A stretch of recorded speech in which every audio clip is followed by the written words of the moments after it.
Who is your daddy? I am your father. You fathers will understand. My father taught me many things here. I got an idea. How about you all sit there quietly while I make dad noises? Hello and welcome to episode 29 of Fathers of the Grind. I really can't believe we've made it this far. I don't know why people are listening, but they are. So we're going to keep making the show. At least Derek listens. He's one of our most avid listeners. Right, Derek? Yeah, I definitely enjoy the show. I mainly enjoy, like, critiquing it in my head and thinking how terrible it was, or, you know, if something's, like last week saying Kojimi, like, for some reason couldn't say the correct name at all, Kojima. Of one of the most well-known game developers ever. And all that would come out was Kojimi. Yeah. Well, that voice, our number one fan there, that's Derek Teague. And my name is Tim Nestor. Thanks for joining us again if you're a regular listener, or for the first time. Welcome if you are a new listener. So thanks for joining us. We are going to cover a few things mostly related to JRPGs, including one major JRPG that released last week. But before we get to that, I want to talk a little bit about family stuff. We just got back from a gathering of friends, some people from work and their families. We did some food on the grill. Everyone had ice cream afterwards. You know, just kind of that summer cookout, having people over type of a thing. So it made me wonder. It was very fun. It was very cool. Lots of kids there for my kids to play with. But what about your family? Like, does your summer food change at all as the weather changes, or because you're in Florida, do you pretty much are your meals pretty much the same year round? It's pretty much the same. Lots of hamburgers, lots of barbecuing, like chicken and stuff like that. And that's. But I mean, that's in November and February, just the same as July for you guys, I guess. Yeah, there's no stopping the grilling. There's no snow. There's no. I mean, we probably honestly get maybe a total 20 cold days, and by cold, I'm obviously not talking about, you know, really, really bad weather, but probably, you know, 40s, 50s as the lows. We probably get about 20 of those a year. Okay. If that. Right, yeah. Right. Yeah, no, most of the climates that I've been in my entire life, actually all of them, have had some sort of cold winter. Oh, hang on a second. What's that? Go ahead and say goodnight. All right. Have a good sleep. Bye-bye. My kids are going to bed. So yeah, no, our food definitely changes depending on the time of year. Like, we'll do a lot more chilies and soups during fall and winter months. Mm-hmm. And then, of course, during the spring and summer, and then well into the fall as well, we're doing lots of grilling, lots of chicken, burgers. Actually, the other night we just had kebabs on the grill. Those were amazing.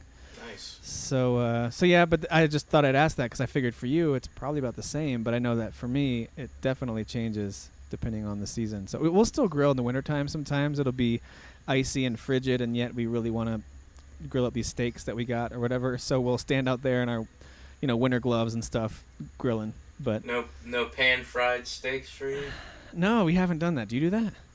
I've tried it before. Like, when I was doing low carb and I didn't want to grill, I bought some steak and pork chops and stuff like that, and I just pan-fried it all. It's pretty terrible. I've never done that before. No, I've seen it, of course, on like MasterChef. We watch that show a lot, and they do that kind of stuff all the time. But yeah, I've never tried that myself. But I mean, it was all right, but I think it was more terrible because I did it. Like, if somebody who knew what they were doing was doing it, probably would have done a great job. But right, it did its job for doing low carb. Gotcha. Yeah, we like it though because around here at least the grocery stores start to fill out with the kind of fruit that we love, stuff like blueberries, lots of watermelon coming in, things like that. So, yeah. By the way, what's your favorite combo of fruit? Like the two fruits that taste best together, like when eaten in the same bite, even. Like what fruits go best together?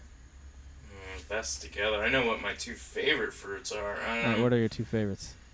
Definitely pineapple and watermelon, probably the two worst. I would say strawberry and banana. I love those two together.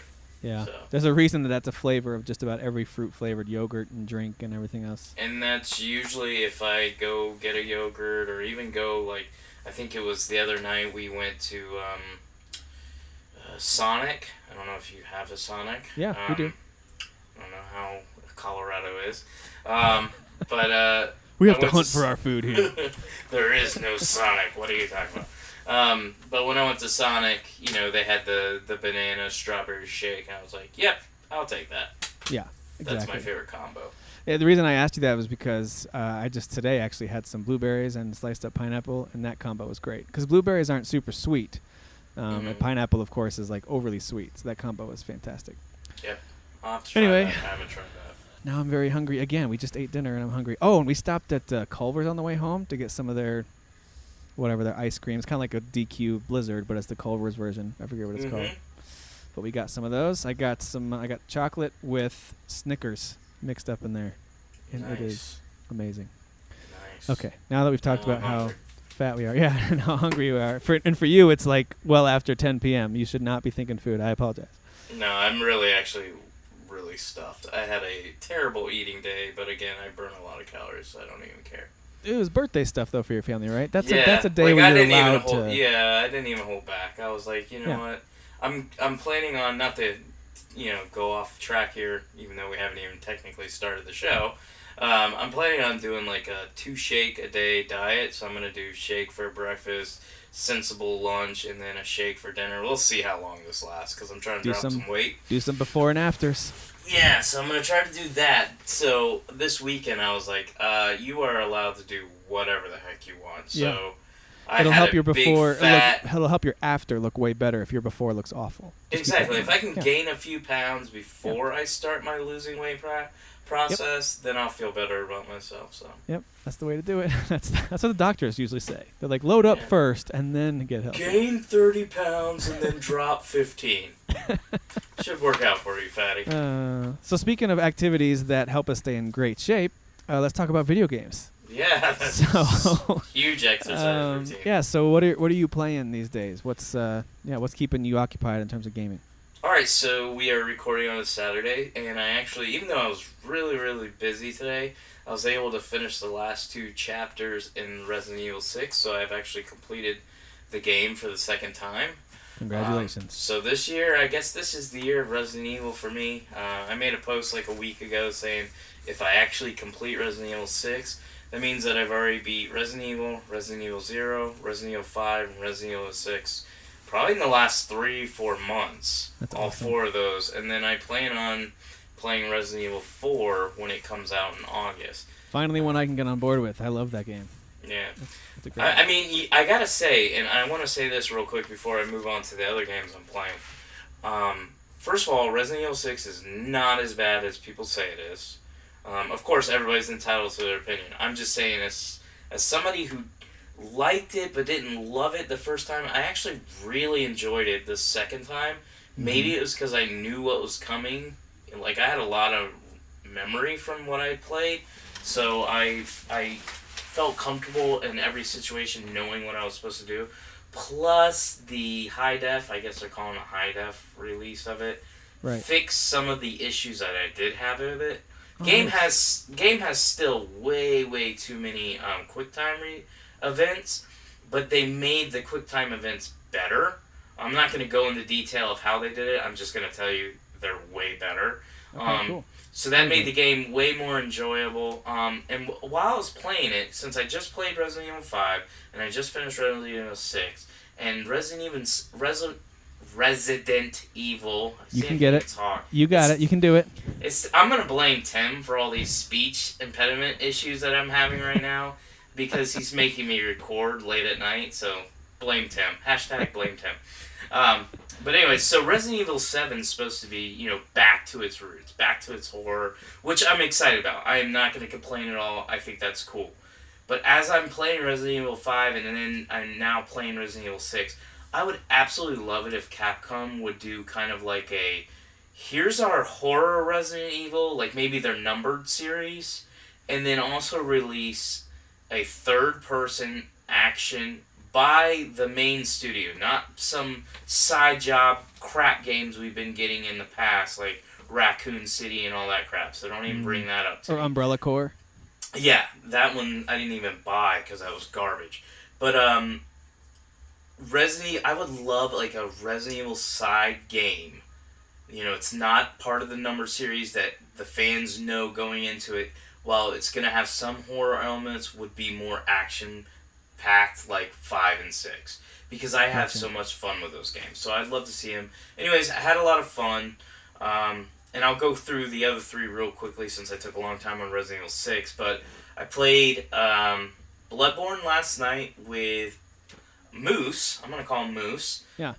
We did some co-op. We went through a whole level together, beat a boss together. I leveled up a lot with him. It was a lot of fun. I like playing co-op, especially since I've already beat the game twice by myself. So if I'm going to play it more, I would love to play co-op. So hopefully I can play with my brother and some of the other FOTCA members. Yeah, some of the other FOTCA members. Maybe you probably get Dan on there too with you, Dan Phillips. Yeah. And then the other 2 is I've started Divinity for the 3rd time. Awesome. I'm actually right in the same exact spot that I was the other 2 times. So let's see if I can Is it pretty much actually the village get... that you and I got to, and we got to like that that time travel lady, and she gives you instructions, and that's pretty much as far as I got through the cave, and now I'm in the city trying to solve a murder or whatever. The problem is that's where the game kind of slows down because it's got such a forward moving opening, and you're learning the combat, and you're going from area to area, and then it slows down in the town. You got to figure out what to do next. And that's where it kind of lost momentum for me. And it's unfortunate because it's a cool game. It's a very cool game. So even you saying it reminds me that, hey, I liked that. I need to go back to that. Well, and what inspired me to do it is, obviously I have access to it on the PS4. I actually own it on PC as well. But I saw it was dirt cheap. Well, I won't say dirt cheap. It was $15 on the Xbox One. But which is a great deal, by the way. Yeah. Yeah, which is a good deal. And I had just gotten $7 credit from Microsoft from all the pre-orders I did, which seemed a little off, so I don't know what the heck that is. I felt like I should have got more. So I basically was talking to Jesse while we were playing Rocket League and was like, hey, if I buy this on the Xbox, would you want to co-op it with me? Because Tim and I did it a couple times, and then we just stopped. And he said yes, so I bought it. I just started it by myself, but hopefully I can co-op that with Jesse. And then the last one is, and I have not played much, and we'll definitely be talking about this later, is I Am Setsuna, and so I'm not going to say anything else. That's it. Cool. I just started it. What was it that took us away from Divinity? I feel like it was Assassin's Creed for me, because I took a deep dive into Syndicate. Yeah, because Divinity I feel like that's what came out like a in week October, before. And then so did Assassin's Creed. So they put out the Uncharted collection, and I played through Uncharted 1, and then I started Divinity, and then I played Assassin's Creed a ton until the big November game started dropping. And then I never went back to Divinity after that. I started going through the Uncharted. Well, and I think stuff. You got into Metal Gear either I before did. or... No, that was after. Yeah. That was... Was it before Assassin's Creed or after? Oh, that was before Assassin's Creed. So you did get into it right when it released in September. Yep. Okay. Yep, okay. I did. That's actually when we first started Sony's approved game sharing program that we're involved in. Yeah, the one approved by Kaz. Kaz. He tweeted us directly. It's legit. Yeah. So yeah, it's just kind of interesting to think back on games that we've liked and we've kind of broken off from playing, and it's like, why did I? Oh, it was because of this other game, or maybe it's because of a TV show or whatever. Something else caught my attention. But anyway, all right. So stuff I've been playing. I am working my way through Rise of the Tomb Raider. I finally come back around and decided to give that game my full attention because when I first started it earlier this year, I just wasn't in the mood to play a game like that, which is weird because that's typically my favorite genre. But anyway, so I dove into it, and I love it. Absolutely love it. And I can't wait to play more. Do you know how far you are without saying a spoiler? Yeah, because it gives you the percentage on the load screen, like on the title screen. I want to say I'm in the 30% range, and I'm not sure if that means I think that means for everything in the game. So for the story, story-wise, I'm probably halfway through, I would guess. Okay, yeah. But I'm doing a lot of side stuff, doing lots of the optional tombs. Those are fun. Some of the collectible stuff, doing some side missions for some of the NPCs that pop up. I like how open it is. I did like that. Yep. I do like it. I like it a lot. It's a great game. It's I love the way that Uncharted and Tomb Raider have drawn inspiration from each other over back and forth here over these big releases, and both have been great in their own way and in some shared ways. So anyway, like that game a lot. I'll give you my thoughts on it once I finish it. But the story is better than I gave it credit for. Like listening back, if I were to listen back to that episode when I was kind of not really hot on that game. Don't think you were in the mood for it. I just wasn't. because I love the story now. I like her motivation. I like the characters. I like kind of the twist that happens relatively early in the game. It's great. It's really great. Yeah, I liked it. Story-wise, I liked it way, way more than the first one. Yeah. So yeah, I'm looking forward to too. replaying it. We're also our family's still playing Pokemon Go. I'll admit, we're still playing it. My wife's still playing it too. Yeah, no, we're still playing it. It's fun. Like even tonight on our way home, we stopped in the parking lot near the Culvers where we stopped, and we were just kind of moving from parking space to parking space and catching Pokemon. The kids were all gathered around, and we were catching stuff. We challenged the gym, stopped at a few Pokestops to grab stuff.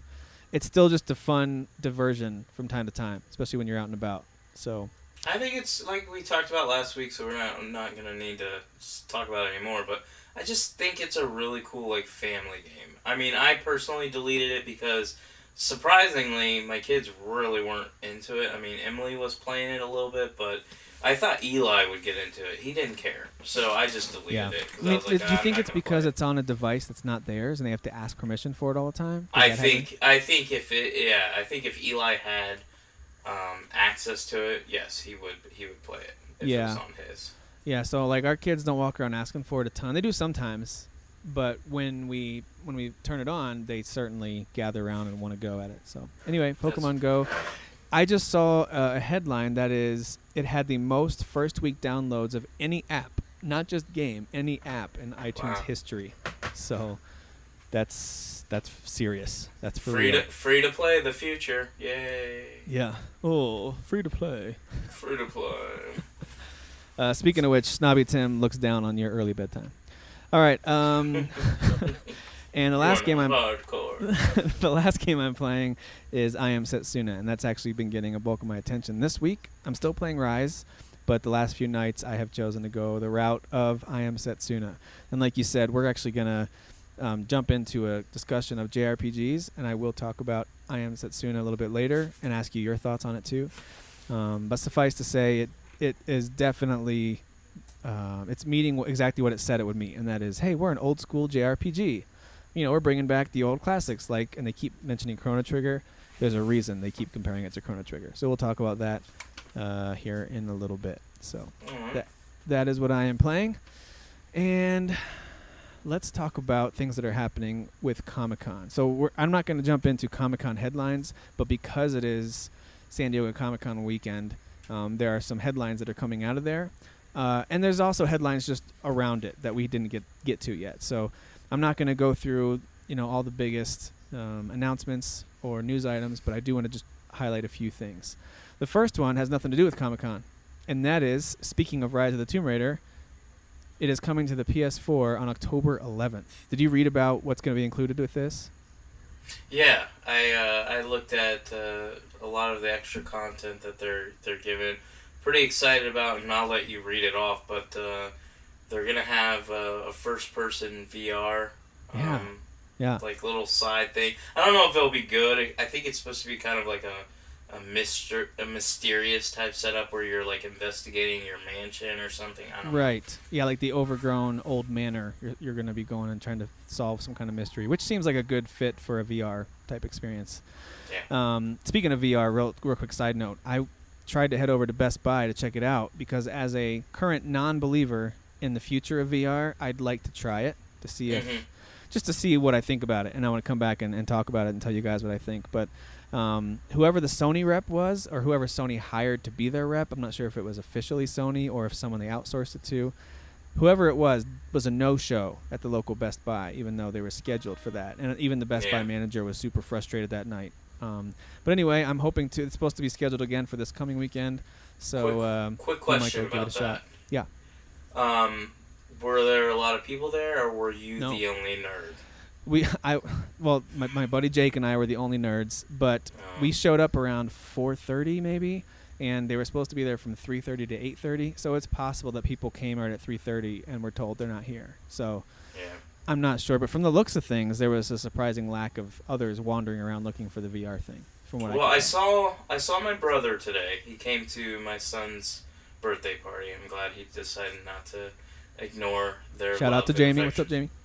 Yeah, so he came and I asked him, hey, how was the VR? Because he did go yesterday. I had planned to go with him. He had texted me. He was like, hey, you want to go check out the VR? And I was like, yeah. And I didn't see a reason why I couldn't because exactly. Yeah. we both got off work around the same time, and we both work like probably 5 minutes away from each other, and Best Buy is on our way home. So I was like, yeah, let's do it. Yeah. And then, no lie, like, I don't know if my wife has some, like, radar. She does. Like, 2 minutes later, she texts me, and she's like, need you to come straight home. We have no way into the house. You're the only one with keys. So I need you to actually. So you have a long commute, right? Like you couldn't just turn around and go back. No, I was not going to do that because she wanted me to go to Walmart, pick up the kids from her, and then take them to the house and let them in and all that. Gotcha. I was like, oh, thanks, bro. Yeah. So I got blocked. The radar is real. Yeah, it was blocked. I did want to check it out. His feedback that he gave was that from what he played, he liked it. He thought it was pretty cool. Yeah. Not cool enough to drop $400 to $500, but cool enough to drop $200 to $300. I feel like my prediction is I'm going to feel the same way, but who knows? But I don't also think he got to play that cool of a game. Like I know he wanted to play Eve Valkyrie, and he didn't play that, and that's the one that gets rave reviews. I don't know if it's a game I'd care about personally. But the reason he didn't play it, he said, is that the only way they had it set up was inverted controls. And he was like, well, I'm already going to be confused with a VR headset on my head. I don't think inverted controls are really going to help me on a action-packed game like that. So he went with... I don't remember the game he went with, some other game. But he said it was pretty cool, and the experience was pretty cool. So I'm looking forward to it. I think I'm going to keep... Because I was kind of debating, like, do I keep my VR pre-order? I'm only $200 away, and I'm sure I can find other stuff to trade, or maybe I'll just pay the $200 in cash. Or do I cancel that and get the Gears of War Xbox I really, really, really, really want? Because I can't, I don't think I'll be able to find a way to get both without paying $500 or $600, and I don't want to do that. Right. So... I was considering it, but I was also like, dude, you already own an Xbox. All you're doing is getting a better Xbox, whereas a VR is going to be a totally different experience. I love the idea that there's two Derek's having a conversation about this. There's the common sense, level-headed Derek, and there's the have money, must spend Derek. Well, there's the peaceful, nice Derek, and then there's the rageful, you're an idiot Derek. Yeah. And they usually have nice conversations in my head. All right, let's bring it back to Tomb Raider real quick. That was the little VR side road. That's your VR news for the week. There's the touch base with VR there. And by the way, we will touch base again. Hopefully one or both of us will get a chance to try it. We can bring you our thoughts on it then. But so Rise of the Tomb Raider, it will indeed have a VR support for at least a certain mode that's going to be included in this PS4 version. It's going to come out on October 11th. It will have all of the DLC to this point. It will also include a new mission called Blood Ties, and that mission is going to involve protecting the mansion from an onslaught of zombies, which sounds kind of cool. I believe it's also going to be co-op, right? Where you it's a survival mode where it's like endurance basically. And the way I've heard it described is that it's almost like, think of something like Don't Starve, where you're constantly running out of energy. You need food and warmth to stay alive because that bar is constantly depleting. It's going to be a similar type of concept where you're just trying to survive as long as you can and fight off whatever baddies happen to be around, animals or soldiers, whatever. So. Sounds like a really interesting co-op mode that actually generated some interest on my side on, hey, do I want the PS4 version of this? I don't know. I'm just now playing it through on Xbox, so I have a feeling when it comes out on October 11th, I don't think my interest level will be high to buy it at full price, but I could see myself, going for it when it drops in price on the PS4. Just for those extra modes. I want to replay it, and I'll probably play it on the PS4. But with October, especially October 11th, you're talking, October, I think 7th, or wait, I'm confusing days here, but I think it's either, October 7th is Mafia 3, Gears of War 4, comes out on October 11th, but you can get it on October 7th. My point is you've already got huge releases. Well, and don't forget that just 11 days before that, 12 days before that is Final Fantasy 15. So I can't see myself wanting to buy another version Nobody of this. cares about Final Fantasy 15. Not a single person gives a crap about that. This is a good rubbish test right of a here. game. This is a good test to see if our friends Mark Allen, Daniel Freitas, or Clayton Tim, Pace. you say this every episode and everybody fails our tests. You're right, but that's why I like to say it. That way the two people who do listen are like, yeah, we listen, but they don't. All right, so... yeah, come on, gang. All right, so Rise of the Tomb Raider coming out on PS4 October 11th. Very cool. It's exciting for PS4 owners who've been holding out from buying an Xbox One, or maybe they just waited for it because they like that platform. Whatever. It's coming. Be excited. Crank Flark. Another piece of news that's coming out is that just came out actually over Comic-Con is that World of Warcraft is developing an audio drama called The Tomb of Sargeras, and that is sounds very similar to what Halo did with their Hunt for the Truth or Hunt the Truth series. It's going to be 4 free episodes starting on October 1st, leading up to the big expansion for World of Warcraft called Legion, which drops on August 30th. And so I thought this was interesting for a few reasons. Number one, I am not, and I don't think this is any surprise, I'm not the biggest fan of the Halo lore. I think the Halo games are really high quality, pretty interesting. Some of the stories in those games has been pretty great, but I wouldn't call myself a big fan of the lore. Like, I don't know all the intricacies of it. I haven't read the books. I don't read the comics. I don't really care that much about it. I haven't watched like the Nightfall series or Forward Unto Dawn. So like, I'm not that big into it, but that series really hooked me. I thought it was fantastic. It was really well acted, really well written. I really liked that. And so as soon as I heard this, I thought, well, this is a great idea, to generate some interest in your IP before, dropping this expansion for a game that I still cannot believe is as active as it is in World of Warcraft 12 years later, or maybe more. So anyway, that's coming out starting on August 1st. So starting in about a week and a half from now, or 2 weeks, I guess, from now. So there you go. There's that. Are you No. what's your level of interest at all in an IP or a game like World of Warcraft that you don't play, but you hear that there's some sort of audio drama or something that's gonna be free like that you could download and listen to? Do you have any level of interest at all? No. I wasn't even that interested in Halo until I think it was like Jesse and some others were like, Yeah. everybody, you gotta listen. And even at first, I think I was resistant. I was like, I don't really care. And then I actually gave it a shot, and like you, I was like, this is awesome. Yeah, and I like that the main guy, Benjamin Thoreau, was voiced by Key from Key and Peele. Yeah. Pretty awesome. All right, so moving on. That's kind of a cool piece of news, especially for those of you who might be Warcraft fans. Yeah, oh, by the way, I did go see the Warcraft movie a couple weeks ago. It's not bad, but it's definitely not great. Yeah. It's most Is it one of those where it has good action, but everything else is stupid? It has very good action, and the visuals, for the most part, are very good. If you like the way that Blizzard puts together some of their cutscenes and some of their cinematics, the quality of visuals is certainly there. You can tell money was spent to make it look pretty sharp. But there are definitely times when it looks and feels very video gamey, where you kind of are removed from the quote-unquote reality of it a little bit. And the writing and acting is a little disappointing throughout. So I was disappointed by that. When you think about stuff like Lord of the Rings, even The Hobbit, which I thought was much lesser than Lord of the Rings, but was still very high quality, the writing and acting, even though those movies have their flaws, the writing and acting is hard to criticize. And so Warcraft was definitely missing out on those fronts. And I don't think it was the actor's fault. I just think the story was paced and written in a way that was hard to really like it. But it was entertaining. Mm-hmm. It was entertaining. If you have access to it for free or for cheap, I recommend giving it a shot. If you like those kind of movies, but not amazing. Keep your expectations in check. So, but this audio drama is something that I will definitely be downloading, and I'll let you know if it's any good.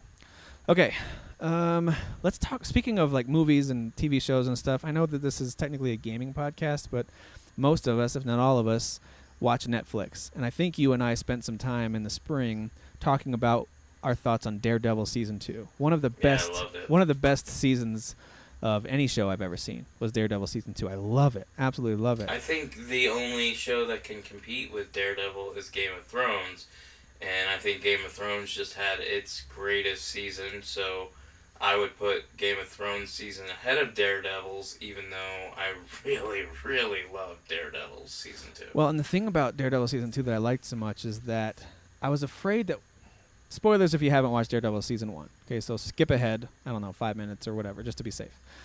Daredevil season 1, at the very end, he finally gets his suit. And I remember thinking, this feels a little cheesy, because the whole show felt so cool when he's wearing kind of this makeshift all-black suit. And then he gets in his real, like, the dark red, plasticky looking suit, and I thought, he looks kind of hokey. I don't know if I like this as much. But season 2 didn't let it become a full-blown, like, this is happy superhero time. This is Ben Affleck, and Evanescence is on the soundtrack. It didn't go that direction. It stayed very dark, very gritty, and it maintained that character development, and it introduced one of the most loved characters, I think, this year, and that is Punisher.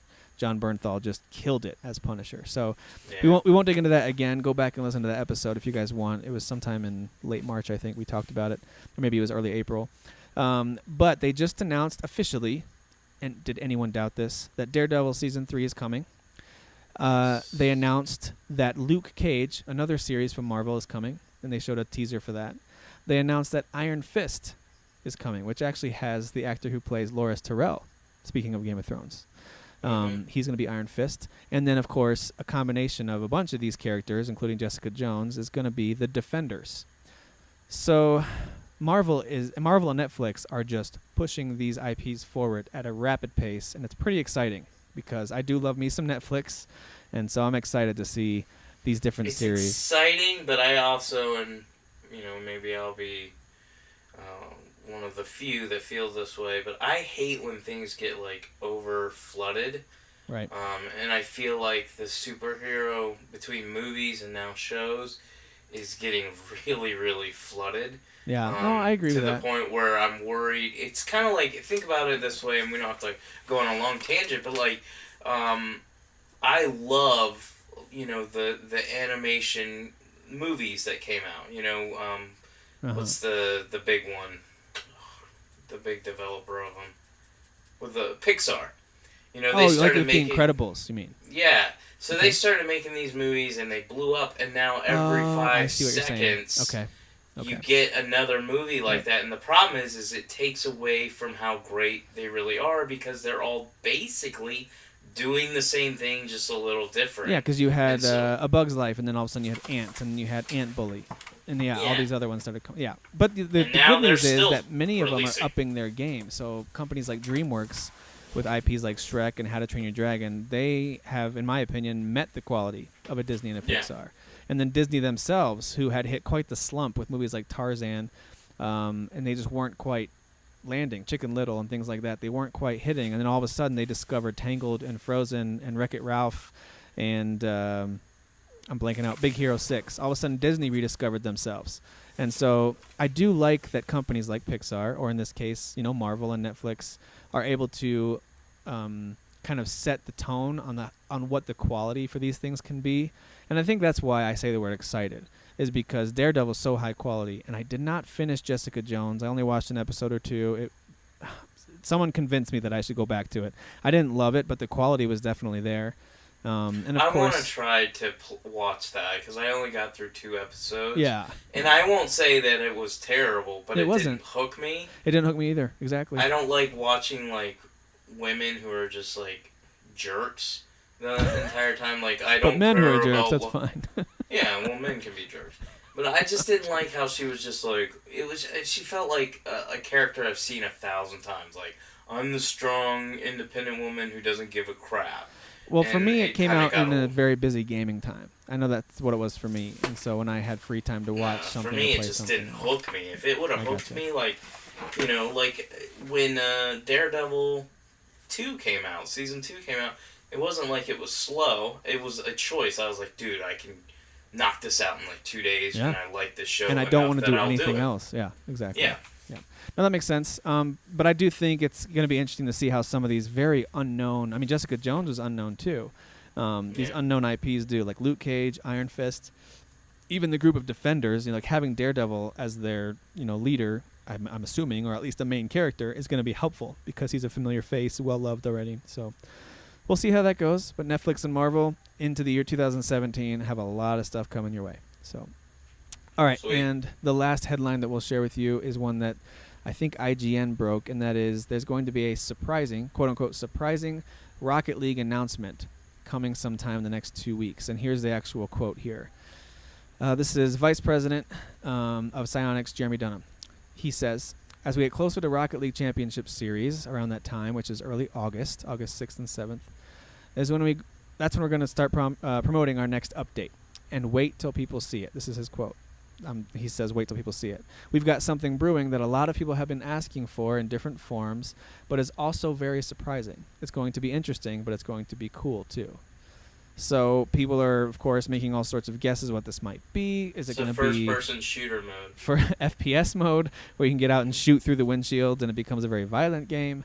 Of course, people talked about cross-platform play, but I think that'll happen before this surprising reaction. It'll either happen or it'll be completely shut down before this. Well, I think, and I didn't read the article. I know Jesse White made a post about this, and I just gave, answers that first-person shooter mode, I was obviously joking. I don't think he got the joke or he thought it was pathetic. But he was like, FPS, stupid. But I also said, crossplay.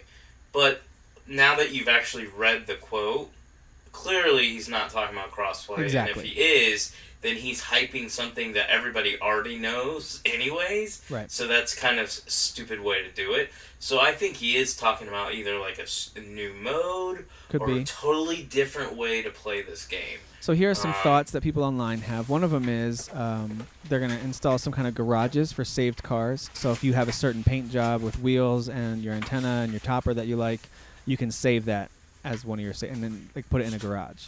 So the idea is that whatever setup you like for certain car builds, you can have those ready to go instead of having to set it up every time. So that's one thing. More customizable vehicles, custom goal explosions, beach ball and power boats mode. So maybe something on water. People have been asking for that apparently, where the ball would float in water and you're in speedboat or powerboat type of hey, that's setting. a great idea. That could be kind of cool. So there's lots of different those kind of fall in the categories of features and modes. One of the ones that I thought, and I don't know if there's an outcry for this or if it's just me. Maybe this is just a snobby Tim idea, but I love the idea of tournaments of some kind and or co-op seasons. But I like the idea of being able to set up tournaments within the game because that's part of what makes the game fun. So if we have, I would love to be able to create a season mode where that'd you be can awesome. get 8 of your buddies and create a online season Yep. Madden or something like that. And you set up schedules when you play and then you go. Oh, that'd be great. So that'd be great if they do that. I don't know if that's their plan or not, but we'll find out. It very well could be just a new version of a sport. I've seen some people say, "Hey, it's going to be volleyball or something." I don't think they would hype it up though if it's something they've already done. I think they're going to do something they haven't done before. And I don't think it's just going to be, here's a new mode that you're going to care about for 30 days. I think it's going to be bigger than that, based off of his statement. Yeah. Well, and they've done some cool things with mutators, hoops mode, snow day. Those things are all interesting. They were fun in short bursts, but when it comes down to it, I just go right back to that core game. I actually really don't like the Tokyo level that they added, and they put it in ranked mode. It's fine for mutator mode, but man, I hate playing that in ranked mode because of that extra shelf on both sides. It just ruins the flow of the game, but whatever. Yeah. Okay, so as soon as we hear more about that, we will, of course, share it with you guys. So I know there's other news. I know there's things coming out of San Diego this weekend, but that's all we will cover for right now. So what I want to do for our main topic of the show to kind of wind things down for this week is to talk about JRPGs. And it's good timing, too, because there's not a lot of big games being released. We're actually coming close to the beginning of what I would consider almost be the fall season because August has a bunch of big games coming out. So when No Man's Sky drops, that's when we're going to start to see these dominoes of big games coming. I'm surprised we didn't talk about No Man's Sky. So we will. We'll get to No Man's Sky when it comes out. We'll leave that conversation. No, I mean, did you hear the news about it, how they're getting sued? Oh, no, I didn't hear that yet. Yeah, somebody's trying to sue, and I don't know all the details, but I was actually talking about it with Moose last night. They're trying to sue them, Hello Games, for using some formula or something that some guy created or some company created. Like for the randomly generated, or not randomly, but procedurally generated stuff. Yeah. And I guess their patent covers like 3D and 2D textures or something like that. Oh, it doesn't specifically say video games, but I think it falls under what Hello Games has created with No Man's Sky. So basically, here's what I think: they just want money and attention. But I don't think No Man's Sky will get delayed. But I know I saw online the immediate reaction from several gamers was, oh God, is this going to cause a delay? Because if it's a serious, like it's going to go to court and it could cost a lot of money. That would kill that team. Yeah, it could be something Sony says, hey dude, we got to back off this. You remember when Sean Murray and his team posted the picture of, hey, we're done with the game, and you could see like tears in their eyes, like they are so ready to let this game be released. That would be rough. So yeah, I just looked it up. It looks like it has to do with this super formula that helps to generate the universe, basically. And so, yeah, who knows? I'm just now kind of glancing over it. I don't think it will cause a delay. They'll have to pay him off. Maybe Sony will. Yeah, they're going to have to pay him off, and that really sucks because... It does. I don't know. It just sucks. Because I don't think they intentionally stole anything. I don't think they did anything wrong. All right, well, so we will get some more No Man's Sky news, and if, of course, that becomes a big deal, we'll hit that next week. But No Man's Sky is coming out soon, so we'll talk about that in the near future. But we are going to talk about JRPGs. One of the big releases of July is actually a smaller release. It's a $40 game that came out this past week called I Am Setsuna, and it was put out by Square's new development team, Tokyo RPG Factory, which, I mean, that tells you exactly what they're there for. Like, no, you make RPGs. Get back in there. No, you cannot go home. Our next game, we want to create a ping pong title. What do you think? No. Like, sir, why does the door lock from the outside? Why does the door lock from the outside, Square? What's going on? So anyway, they're going to be churning out RPGs apparently. I feel like this game came out pretty quickly after being announced, but I think they said it was only in development for like a year and a half, 2 years. I listened to PS I Love You. Yeah. And that's what Colin was saying, that they had decided they were going to make it, and then 2 years later it was out. Yeah. You know, like a year and a half, 2 years later it was out. And now they're allowed to visit with their families for a week before they have to go back to the factory and make another one. Yeah. So, a week. So yeah, not even a week, a day. So I Am Setsuna. You've played it for a little bit. Can you just give me your quick thoughts on what's your impression of the game so far? I like the vibe, the feel that I get from it. It does. Look, I don't have a history of JRPGs, and I haven't hid that from any of our listeners like you do. But I did, play some of them, and I did always like the way the old school, like Chrono Trigger type RPGs looked. I liked that 16-bit layout and that big, like, over-the-top world, kind of like almost like A Link to the Past is how I always looked at it. Yeah. And so I was excited to see this, like legitimately excited, because I was like, awesome, they're going to bring back like an old school style RPG, but it's not going to be completely ugly, so I'm going to love it. Then I found out as it got closer, a lot of reviewers were like, hey, this game's only 20 hours. Now, 20 hours for a game is a long time. But when you're talking in RPG world, that's actually really, really short. Right. But that is a turn on for me, not a turn off. Like, I like that. If at least it has at a this good stage story. of your gaming life. Yeah. Right. Well, I mean, even back in the day, because again, you got to remember, I wasn't a huge JRPG player, and we'll talk about it because we're going to discuss, our favorites and stuff like that. But one of the games that I played, one of the first ones, and I won't mention the name, I didn't know what I was really playing. Like, I wasn't like, I'm playing a JRPG. Like, my friend told me this game was awesome, so I bought it, and this was back when I was, like, buying a lot of games, and so I gave it a shot, and it just kept going and going and go. It became exhausting. And they do. And I played it. Yep. Yeah, and I played it when my first child was born, like, right around that time, and I was like, it was, like, right after she was born, and I was like, okay, this game needs to end. Like, this is She's getting graduating high school and you're ridiculous. still playing it. Like, this is getting frustrating. So, anyways, my point is I've only played a little bit. I like what I've played. I've only played like an hour and a half. I beat like the first boss fight, and then I'm starting to move forward with the story. I've met a couple new characters, and I like it. I like the snowy setup. Like, I like that everywhere you go, you're just covered in snow. I like that winter look. And I like the fact that it's shorter and to the point. Like, most of the people that critiqued the story said, you know, they didn't say the story was amazing, but they didn't say it was bad. They said it was good.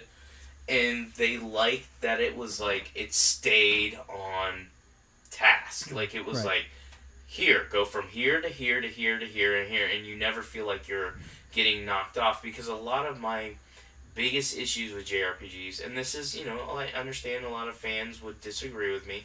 My biggest issue is I don't like the fact that they want you to grind for like 50 years to beat a boss. And I'm like, no, I don't, or do 50 side quests. I'm like, no, just let me play a JRPG that has that feeling, that vibe.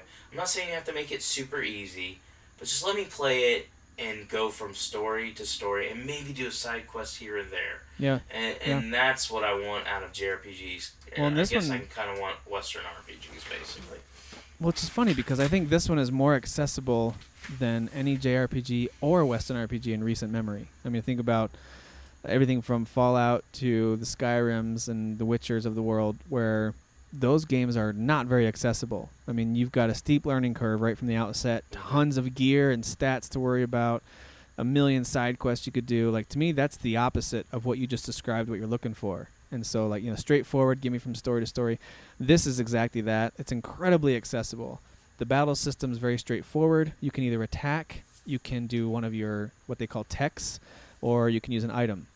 If you use a tech with a character who happens to have a combo, that if those two techs are used together, they'll combine, or even a 3-character combo, you could do that. There is a momentum meter that builds up. It's an active time thing, so if that fills up, then this little momentum meter starts to fill up, and once those fill up, you can kind of do a critical hit.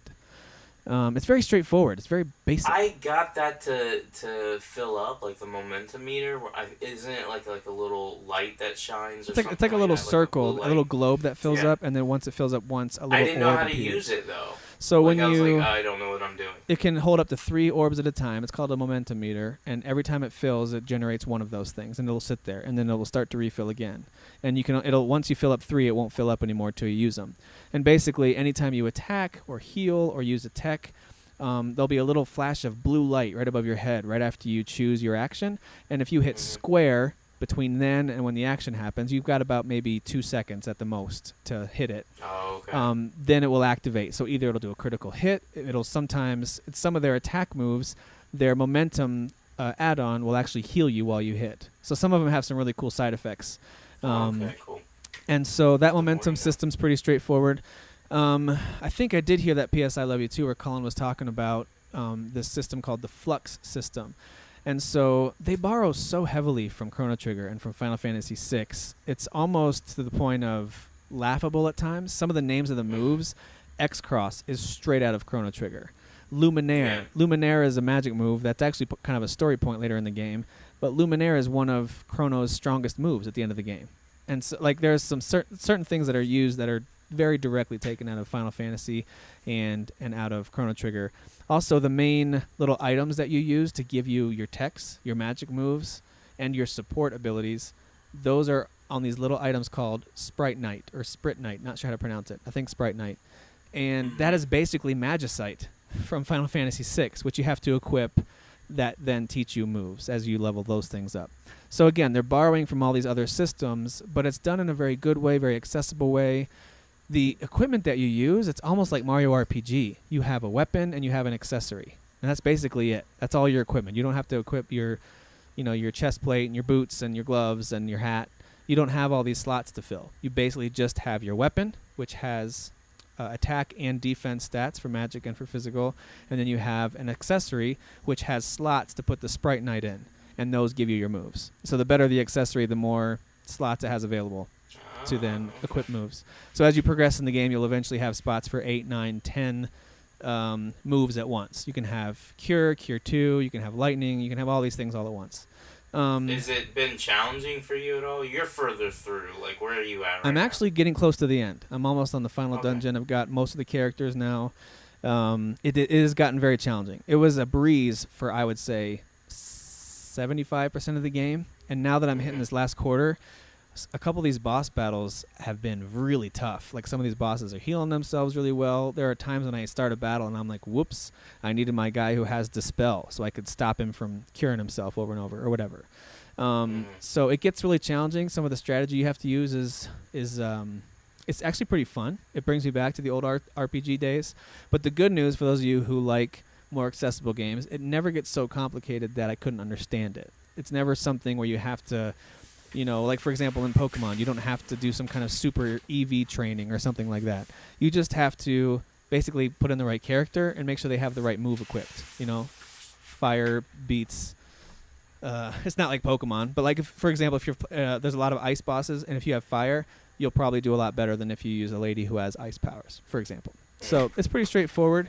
As far as the characters go, I think it's really well done, and I thought it was bad at first. I thought at the beginning my character looked like this luchador soldier who is on this mission. Someone gives him a mission and he accepts it without questioning it, and then he almost completes it. He's supposed to kill this sacrifice girl, but then he instead decides to help her complete her mission. They give you the illusion of dialogue choice, but really all you're doing is deciding if you want to be a jerk about it or be nice about it, but it's still going to go the same direction. So the dialogue choices are kind of a joke, but they still give them to you. Even though your character doesn't speak directly, you get to pick what he says. But all the characters have an interesting backstory, and I didn't realize that till about halfway through the game. So just stick with it if you've started it and you're wondering when does the story pick up. It does become really emotional. Some of the characters actually have some very interesting backstories, just a few twists in the way that some characters are connected with each other that I didn't see coming. There's some really sad moments too, characters sacrificing themselves and stuff like that. So it's really, really good. I wouldn't put it on the level of a Chrono Trigger, and here's why. So much of it is clearly drawn from that game. Everything from the way the characters move around in the world. You've got 3 characters in a party at a time. Their moves are called techs. They combine with either a double or a triple, combo move. You see enemies in the world. You can either run around them or you have to go walk right into them. Everything's borrowed from Chrono Trigger. And you said you haven't really played that game, right? Chrono Trigger? No, only a little bit, yeah. So here's what's lacking, though. It's lacking that kind of uplifting, fun feeling that Chrono Trigger has from start to finish. At the start of Chrono Trigger, you're going to this festival, and there's games to play, and there's upbeat music, and there's lots of different styles of music, and there's colorful worlds, and there's trees, and sometimes there's snow, and sometimes you're in the jungle, sometimes you're in medieval times, sometimes you're in this futuristic ship. But in I Am Setsuna, you are always in this washed-out, white, snowy world, which looks really cool and beautiful, but it gets bland. Like right now, I am sick and tired of seeing my trail in the snow behind me. I'm like, please take me somewhere else. See, I wonder if they did that, and I'm sure it has like purposes for the story. Like, hey, this is, set in like maybe a couple of months' time. I don't know, and I don't need to be told because I don't want to be spoiled. But I wonder if it was, hey, you guys only have like a year to make this game. So they were like, oh, well, then let's just do it in one setting, so we don't have to change that. There are reused assets all over the place, for sure. Yeah. And that's not a problem. That's not a problem. If you've played old school JRPGs, you know that assets are reused a ton, and that's a good way to kind of save space and time when developing the game. It's not really about what's the environment like, but it definitely wears on you because a combination of the washed out, snowy, kind of hazy setting mixed in with this soundtrack that is completely one piano. So the entire soundtrack is one piano, and at first it was like, wow, how serene and beautiful. And then it became like, this is supposed to be exciting, but the piano music isn't quite getting me excited for this moment. It's trying, but it's not the same as having a full orchestra or drums or something. And then later in the game, as we're walking through the world, I'm like, this game's kind of a downer. Like, everything's cold and snowy. Most of the villagers are kind of sad because things aren't the way they should be. And the piano is just constantly chiming in the background. That's what they wanted, though. I think, and maybe that's why I'm kind of drawn to it, Because, like, I know you were, like, in the beginning of Chrono Trigger, you're at this festival. Like, I thought that was all cheesy and dumb. It is kind of cheesy I didn't and dumb, play but it it when it gives was, you... like, releasing. Yeah. But Yeah. no, I understand what you're saying. Like, having a good mixture is a good thing. Right. Again, I'm only an hour and a half in. I might, if I go and play through the whole thing, feel the exact same way. And you are actually saying exactly what Peter Brown from GameSpot said. He liked the game. He gave it a 7. But his biggest issue with it is exactly what you're saying. He's like, I guess one of the guys I was watching, it's called The Lobby. And so Peter Brown was on there, and then another editor from GameSpot was on there. And he was like, yeah, I was walking by your desk, and I was like, wow, that game's really beautiful. And Peter Brown responded with, huh. And he was like, I was surprised by that because I thought Peter would love it. And Peter was like, yeah, but I responded like that because I'd been in that for 20 hours. Right. And it had gotten old. Like, well, yes, it is beautiful, but it got old. But it's not just the snow and the icy look everywhere. It's that it's the same type of snow and icy look everywhere. So if you're outside, there's going to be knee-deep snow, and you leave in a trail behind you. The trees are covered in snow, and there's some color breaking through. And it looks very pretty, and even after playing it now for many hours, it still looks pretty. But when you go into any kind of cave or dungeon, it's going to be an icy floor with a combination of gray and ice on the walls. That's what it is pretty much everywhere. And there's a few dungeons now that I'm in the later part of the game that change that up on some of the interior. It really kind of throws you for a little bit of a loop. But for the most part, the overall game still has a very, here's where it's set. We're not moving out of this area. This is the kind of environment that they're in. Maybe they'll even explain it somehow. Maybe they have and I've missed it. But the overall dungeon design is another issue. So take out the snow and the ice and just kind of the coloring for a second. Every dungeon has a very similar build where you've got a series of pathways that connect to kind of screen-sized areas. They fill your screen, and there's enemies in there kind of moving around aimlessly. And you want to try to, when you approach them, you want to try to hit them from the side or behind. That way you can get your active meters, ATB. your ATBs built up to start the fight, which is great. And you get one momentum orb to start too, which means you can do a critical hit right off the bat. That's a great way to fly through dungeons without needing to use potions a lot because you can kill them before they can hit you. So that's all great, but the dungeons are all the same. They each have these little, again, like square or rectangle-sized areas that have enemies in them, and they're connected by little pathways. And sometimes you have to go find a switch to flip to, create a bridge to get to the next area. But they're very basic, very straightforward, and very repetitive. And now that they're getting much longer, some of the dungeons are getting incredibly long, and they require some backtracking. I'm starting to feel a little bit of that fatigue, like, wow, I'm glad this game is only in the 20-hour range. I was going to say, you might be thankful that it's 20 Exactly. So I feel like I'm getting towards the end of it. I'm very anxious to see how it plays out because I really, honestly don't know. A lot of times in these games, you can see the ending coming. That's what made games like, again, Final Fantasy VI, Suikoden, Chrono Trigger. Some of these classics are classics because you didn't really know what was going to happen at the end. It was a big question mark. Who's going to survive? What's going to happen? Why is this happening? Who's behind it all? Very interesting story, and I'm excited to see how it plays out. But if I were to score it, I definitely would give it higher than a 7. It would probably be somewhere in the 8s, and the only takeaway would be the repetitiveness of the dungeons, combined with the enemies aren't that exciting. They're all kind of fluffy animals. They're weird, but they do get very challenging. And then, of course, just the overall snowy setting and music has kind of worn on me. It's beautiful. The music and the snowy setting are equally beautiful, but, a little tiring after a while. So. Yeah, I felt that same way, and this isn't a JRPG, but I will say this.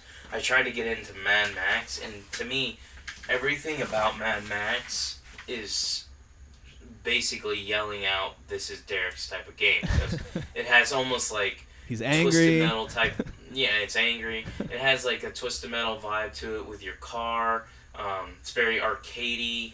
You're out in the open world, and you can shoot and blow up and ram, and I love Twisted Metal. And then you also have the third person like action fighting mechanics that are kind of like a Batman style gameplay, and I love that too. And they do a pretty good job with all that. Even the open world is beautiful for what it is, but it is the exact same thing over and over. And again, I'm not knocking the game because it's a Mad Max game. What else are you going to do? You're going to throw a random snowboard in the middle of the desert? So they were limited, but it kind of just wore on me. And I was like, by the time I got to 10 hours, I was like, I'm doing the exact same thing over and over, and I'm doing it in the exact same place over and over. Even though they're taking me to new places, it all looks the same. It all Right. feels the same. Right. And so it kind of wore on me. So when people talk about that game and they're like, oh, I really liked it, or I really hated it, or whatever, I always say, even though I didn't finish it, it's a good game. It just didn't hook me. Yep. Because it got repetitive and old. Well, and one of the things that this game takes from Chrono Trigger as well is very much a lack of customization. So in Chrono Trigger, each character has a set of moves they're going to learn depending on what level you hit, and that's going to be their move set. You can equip a different weapon if you want, but they have a set type of weapon they're going to use too. I Am Setsuna takes that exact play and applies it to their game. You've got certain weapons that only one character can use. Certain magic types, only one character can use lightning. Only one character can use fire. Only one character can use, fill in the blank. Yeah, exactly. So and they've got it set up that way, and that's fine. They give you the illusion of customization because of the limited number of slots you can put your moves in. So you can pick which ones you take in the battle, but it does not quite have, like in Final Fantasy VI, one of the things I loved about that is any character could learn any move depending on who equips what Magicite, and then you can build any character the way you want. Now, some are more prone to be stronger, and some are more prone to have higher intelligence, so you want certain characters to have certain moves, but you technically could teach anybody anything, just depending on what kind of time you want to put into it. So that had a ton of customization, almost overwhelmingly so, whereas this is much more single track. And the same goes for the story itself. You move from village to village, cave to cave, mountain to mountain, according to how the game leads you. And it's not until late in the game that you get, I'll just call it a mode of transportation, to then get around the world and go back.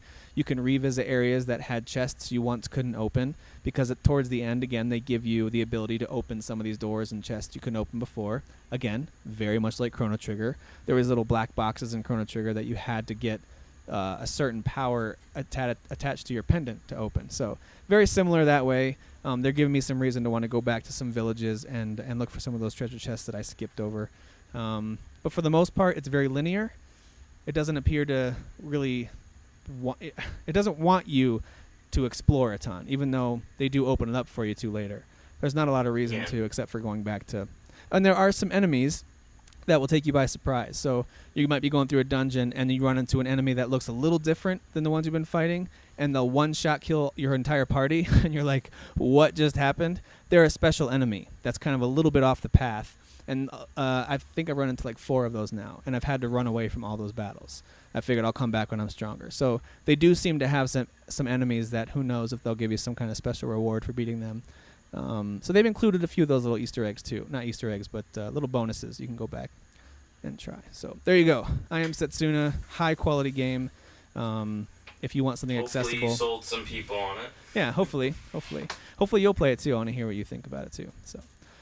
All right. We'll see. I mean, I've got other stuff to do, especially if I'm going to replay Bloodborne and Dark Souls 3 58 times. Oh, my goodness. So. All right. Well, speaking of Blood Souls, give me and we need to kind of wrap up here. I'm sorry we kind of stretched that part out a little bit. But give me your top JRPG games ever. And I know you said you're not a big JRPG guy, but you have played enough, even if you haven't completed them, to give us your top 5. Well, there's really only 2 that I care about. Yep. And that's Death Row and Game Dev Story. Tim wrote the notes again, so that's what I get. Those are my top 2. You would have picked Death Row anyway. You would have said Death Row no matter what. Well, yeah, of course. Death Row is the greatest game ever, and people will never play it because they're all jackasses. Second only to Game Dev Story. Got it. So I wrote down my top 5, and apparently I can't count, so I put 6. But I figured I would mention it, even though I didn't beat this one. But I put Lost Odyssey as my number 6. I really, really, really, really like that game. It was really good JRPG on the 360. It had a really deep, interesting story. It was pretty. It was one of those that I was like, man, I wish I would have beat it, but I never did. It was multiple discs too. It was a big game. Yeah, it was a big game. And then I put number 5, Ni no Kuni. Never played it, and I need to, but I never played it. It's really good. It has a Pokemon vibe to it. You go and capture all these animals or whatever they are, beasts, and you level them up, and they fight for you. So you're just a little boy with a wand who's not that powerful. Like if you attack with the wand, he really doesn't do anything. He's got to use his, little Pokemon. And I've heard the type story things. is really touching too. I don't know what that means. But That's why I liked it. That's what kept me going. And it was a decent JRPG as far as length. It wasn't too long unless you wanted to do everything. Okay. So I did finish that one and I did like it. Okay. Number 4, Xenoblade Chronicles. This is not Chronicles X. Right. It's the original Wii version.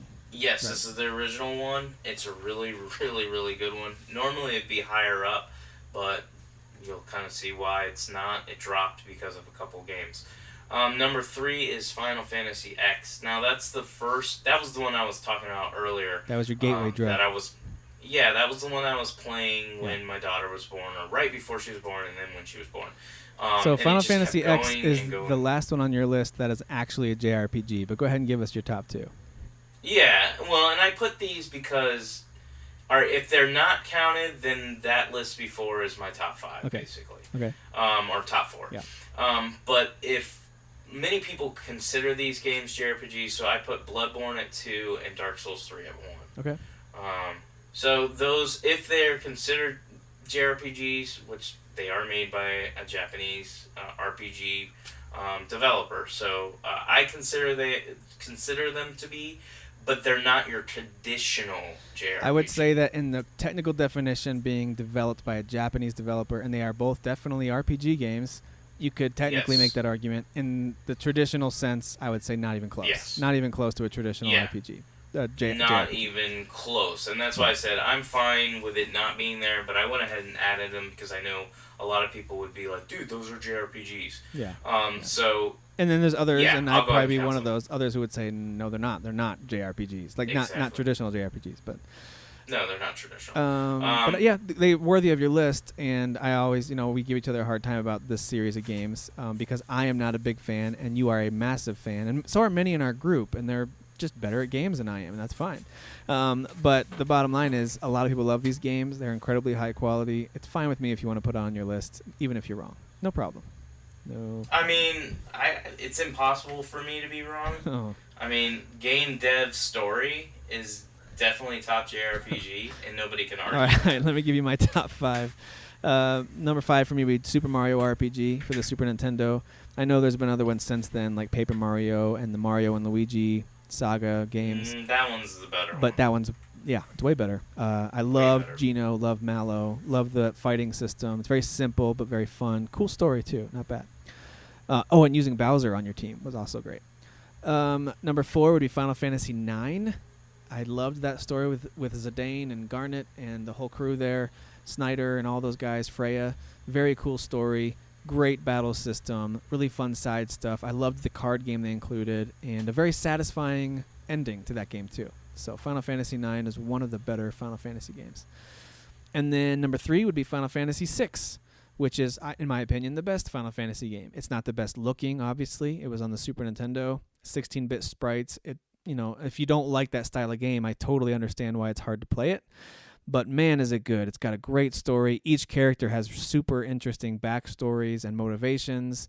Some heartbreaking stuff happens. Some big surprises happen. And like I mentioned earlier, there's some amazing customization in the battle system and the character setup there too. So Final Fantasy VI, wonderful game. My top 2. Number 2 would be Chrono Trigger. We've talked about it a lot already. The only reason it's not number 1 is because it does have some limiting systems. There's not a lot of customization. What your character's going to be is what it's going to be. Like, you can't really change the moveset. There's not a lot of different types of things to equip. But the game itself is still an absolute blast. It has one of the best stories in any game ever. And it has, I think, up to 12 different endings, depending on how you beat the game. You can even beat the game, if you do a New Game Plus, right at the beginning you can go fight the boss. There's a secret way, once you learn the game a bit, that you can, because of the time travel mechanism, there is a way to access that boss right out of the gate. So, and that gives you a different ending too. So there's happy endings, sad endings, and everything in between. All right, and number 1 for me would be Suikoden 2. I think it's the most emotional and most satisfying game I've ever played. You can recruit up to 108 characters to join your team, and I think a good probably 80% of them can actually join you in battle. Some of them are just there to be, shop owners and chefs and stuff in your castle to help provide you with items. But a majority of them can be used in battle. There's lots of different combo moves. There's tons of things to equip, tons of magic to learn. It's just an incredible game. Very, very epic, and a very emotional close to that game too. Man, a great story between two best friends, including one of their sisters. So there's this group of 3 friends, and it's a very emotional story. There's some twists and turns, and the motivations are believable on both sides. It's very, very good. So those are my top 5, and they're actual JRPGs. Let's see. No, Dark Souls 3 and Bloodborne weren't on there, so it's a really crappy top. What was the very first one that you played? Not the first one that got you into them, like Final Fantasy X, 10. What was the very first one that you ever tried, regardless of what you thought of it? I think, we talked about this in an older show when I was talking about my imaginary made-up cousin. We played co-op to Secret of Mana, and I played that a little bit. I don't know how far we got into it. It's so long ago, but I know I co-oped it with him. And then the big one was when I bought Final Fantasy VII, and I thought it was something it was not, and I ended up hating it. Yeah. So those were the first 2 that I remember. Maybe I played something else, but those are the first 2 that I have like a memory of. Yeah, my first was Final Fantasy VI, and I remember I'd seen other ones before, like the original Final Fantasy. I think maybe even, Final Fantasy II, perhaps. Maybe something like Mystic Quest. I feel like I saw a few other ones. I know my cousin had those, so I know like I sat there and watched him play like, Final Fantasy II and stuff like that, but I don't have my own personal memories. Exactly. So my first one that I fired up and I held the controller and started from the first screen was Final Fantasy VI, and that was not just my first one, that was the one that got me into this style of game. So, and yeah, I already talked about most recently, I Am Setsuna, and I did play through Persona 4 Golden, probably got about 8 hours in, maybe close to 10 hours, and it's a great game. It really is. But I hit this moment of repetition with the way those dungeons are set up as well, and I like it. I just didn't love the battle system. I thought the story was intriguing and the setting was cool, but it wasn't everything I thought it was going to be. It was overhyped for me because everyone talks about Persona 4 Golden. So I like it a lot. I might go back and play it someday in the distant future, not anytime soon. I'd like to play Persona 4 more. I've played a little bit of it, and I had like the kind of the same feeling you did of liking what I played, but never really got hooked. And the only reason why I didn't get hooked is it has nothing to do with the game. It has to do with me going, it's a JRPG, I'd rather play something else. Oh, okay. No, but it had a cool mystery. I mean, you said you like mysteries, so it's got like these disappearance and murder mysteries going on. So there's definitely a draw to go back and finish the story. Now, that being said, I do like all that. I'm not a big fan of like their anime like art style.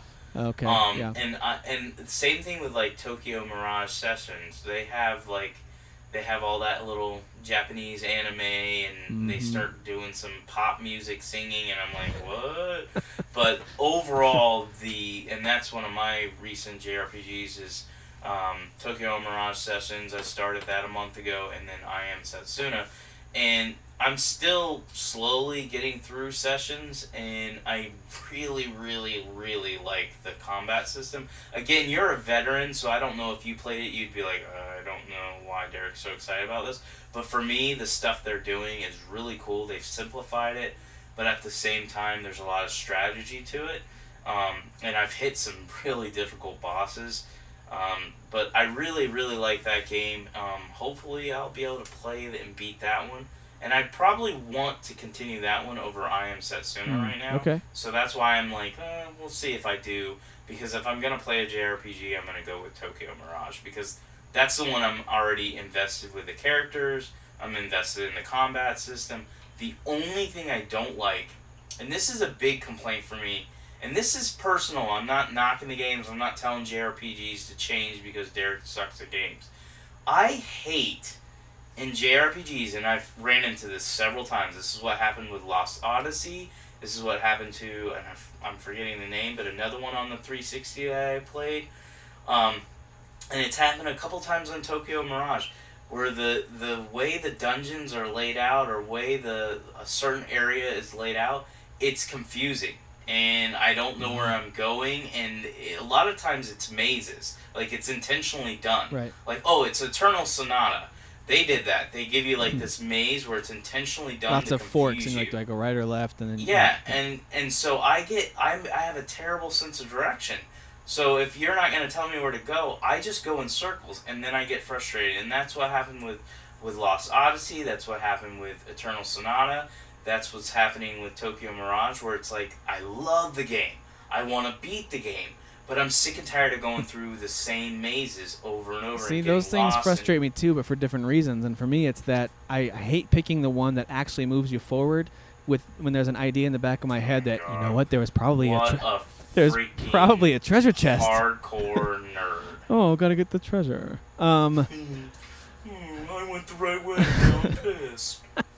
Derek's over here whining because he keeps going the wrong way. Tim's pissed because he's going the right way. Yeah, because I want to go the right way last after I've collected all the items. I gotta get all the Being items. lost is awesome. I have to discover it all. All right, so that's to wrap up our discussion, the great JRPG debate there. But I do know that we've got a few listeners, at least, who like JRPGs. So we've had some interesting responses on the Facebook page, too. So if you are in our Facebook group, go track down that post and add your thoughts if you haven't already. And if you are not part of our Facebook group, make sure you join us at Fathers of the Grind on Facebook.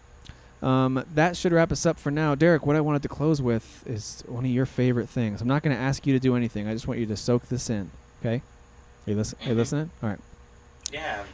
How does the moon cut his hair? Eclipse it. I have no idea. Oh my god. The worst jokes ever. Didn't they have a good joke? Why didn't you just steal one of the good Facebook jokes? I thought there was a good one on recently. That was a good one. I don't care what you say. That was good. All right, guys. Thanks for listening. I hope somebody listens to this show and calls you out. I'm tired of people calling me out. People, call Tim out. I get it. He's nice. Oh, we love Tim. Tim's nice. Derek's a jerk. Call him out. Yeah, but wait. Please. But wait. Eclipse it. Oh my gosh. All right. Terrible. We'll see you guys later. Who is your daddy? I am the father.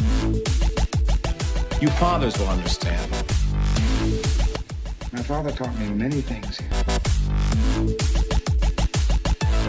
I got an idea. How about you all sit there quietly while I make dad noises? Night. I just said night. I mean, what if somebody's listening to this in the morning? They usually are. Like, oh, good night. I can cut that out. Good night. That's because usually we record at night, and you're usually like, night. Good night.